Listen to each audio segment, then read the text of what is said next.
ओम गणेशाय नमः। आइए सुनते हैं विनायक जी की यह कथा। इस कहानी को गणेश जी के व्रत के बाद एवं अन्य किसी व्रत के बाद पढ़ना शुभ माना जाता है। इसको अंत तक जरूर सुने। जय गणेश। यह बहुत समय पहले की बात है। एक दिन गणेश जी धरती पर सैर कर रहे थे। सैर करते करते वह एक अनाज के खेत में पहुंच गए और भूख लगने के कारण उन्होंने उस खेत में से 12 अनाज के दाने तोड़कर खा लिए। वह खेत सेठ धनीराम जी का था। कुछ समय बाद विनायक जी को अपने किए पर पछतावा होने लगा, क्योंकि उन्होंने सेठ जी को बिना पूछे ही उनके खेत से अनाज चुरा लिया था।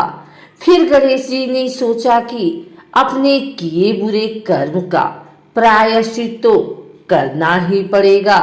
इसलिए उन्होंने सेठ जी के यहाँ 12 साल के लिए नौकरी करने की ठान ली। उसके बाद अगली ही सुबह विनायक जी 13 से 14 साल के एक लड़के का रूप लेकर नौकरी मांगने के लिए धनीराम सेठ जी के घर पहुंचे और उन्होंने सेठ जी को अपना नाम गणेशा बताया। विनायक भगवान की बुद्धिमानी की परीक्षा लेने के बाद सेठ जी ने खुशी खुशी नौकरी भी दे दी। अब गणेश जी महाराज एक सामान्य मनुष्य के रूप में सेठ जी के ही घर पर रहने लगे। एक दिन सेठ जी की पत्नी शाम के समय घर का काम खत्म करने के बाद राख से हाथ धोने जा रही थी। वह देख गणेश जी ने सेठानी जी के हाथ पकड़कर जबरदस्ती मिट्टी से धुलवा दिए। गणेश जी की इस हरकत से सेठानी आग बबूला हो गई और उन्होंने सेठ जी के कमरे में जाकर गणेशा की शिकायत कर दी।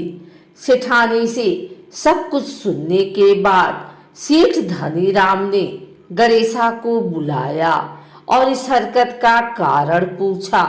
गणेश जी बोले कि सेठानी शाम के समय राख से हाथ धो रही थी और ऐसा करने से घर की लक्ष्मी नाराज होकर चली जाती हैं। इसीलिए मैंने उनके हाथ मिट्टी से धुलवा दिए। इससे घर पर माता लक्ष्मी की कृपा बनी रहेगी। यह सुनकर सेठ जी ने सोचा, गणेशा की सोच तो बड़ी सच्ची और अच्छी है। उसके कुछ दिन बाद कुंभ मेले का शुभ अवसर आया। सेठ जी ने गणेशा को बुलाया और कहा, सेठानी जी को कुंभ मेले में स्नान करा के लाओ। अब सेठानी और गणेशा स्नान के लिए मेले में पहुंचे। वहां पहुंचने के बाद सेठानी नदी के किनारे बैठकर नहाने लगी। उन्हें ऐसा करते देख गणेशा दौड़ कर आए और सेठानी जी की दोनों हाथ पकड़कर उन्हें नदी के अंदर लेकर गए। उनसे पानी में डुबकी लगवाई और फिर किनारे पर ले आए। अब गणेशा की इस हरकत से तो सेठानी का गुस्सा 7वें आसमान पर पहुंच गया।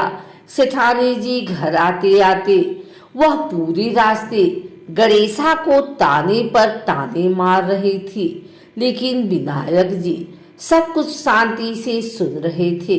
घर आते ही सेठानी ने सेठ जी के पास फिर से गणेशा की शिकायत कर दी। सेठ जी ने तुरंत ही गणेशा को बुलाया और पूछा कि तुमने ऐसा क्यों किया। गणेश जी बोले, सेठ जी, सेठानी नदी के किनारे बैठकर गंदे पानी से नहा रही थी, तो मैंने उन्हें नदी में ले जाकर साफ पानी में डुबकी लगवाई।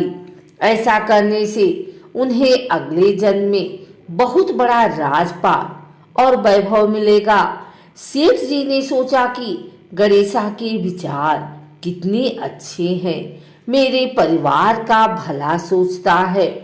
कुछ दिन बाद सेठ जी के घर में पूजा थी।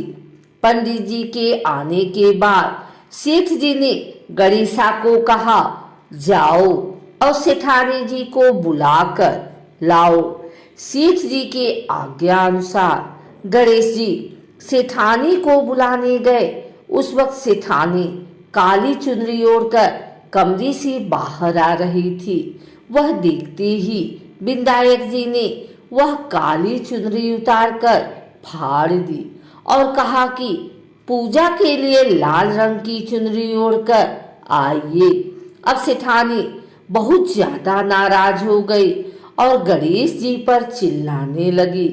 वह आवाज सुनकर सेठ जी वहां पर भागते हुए आए और पूछा कि क्या हुआ। तब सेठानी बोली, गणेशा ने मेरी चुनरी फाड़ दी।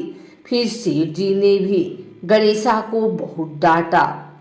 जवाब में गणेश जी ने कहा कि सेठ जी पूजा में कभी काला वस्त्र नहीं पहनते, इससे शुभ काम सफल नहीं होते, इसीलिए मैंने ऐसा किया। सेठ जी ने सोचा कि गणेश है तो बहुत ही समझदार। इस तरह लीला रचते हुए उसी घर में गणेश जी के 12 साल बीत गए।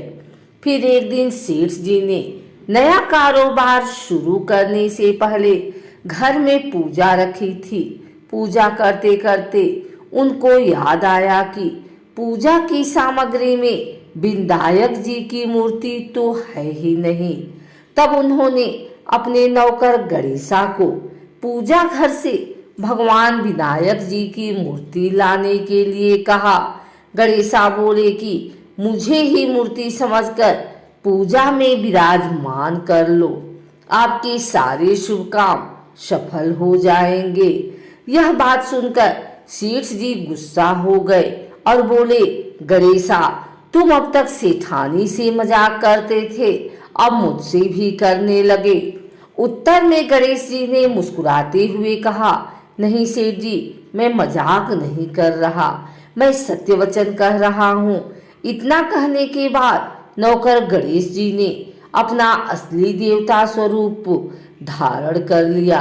साक्षात गणेश भगवान को सामने देखते ही सेठ और सेठानी उनके चरणों में लीन हो गए और उन्होंने अपनी पूजा संपन्न कर ली। उसके पश्चात भगवान गणेश जी देखते ही देखते अंतर ध्यान हो गए। बाद में सेठ और सेठानी को बहुत पछतावा होने लगा कि स्वयं भगवान हमारे घर नौकरी कर रहे थे और हमने उनके साथ कितना बुरा व्यवहार किया, उनसे बहुत काम कराया। सोच सोच कर दोनों दुखी होने लगे। फिर उसी रात सेठ और सेठानी के सपने में गणेश जी प्रकट हुए और उन्होंने समझाया कि मैंने 12 साल पहले तुम्हारे खेत से 12 अनाज के दाने बिना पूछे तोड़ लिए थे और उसका दोष दूर करने के लिए मैं 12 साल से तुम्हारे यहाँ नौकरी कर रहा था। अगले ही दिन से सेठ जी पर गणेश जी की माया हो गई। उनका व्यापार दिन दुगना और रात चौगुना तरक्की करने लगा। धनीराम सेठ जी के जीवन की काया पलट गई। हे गणेश जी, जैसी माया आपने धनीराम सेठ जी पर की, वैसी ही माया इस कहानी को सुनने वाले और कहानी को सुनाने वाले हर एक व्यक्ति पर करना। कथा अधूरी हो तो इसे पूरी करना और अगर हमसे कोई गलती हो गई हो तो उसे क्षमा करना। जय गणेश जी, जय विनायक जी महाराज की।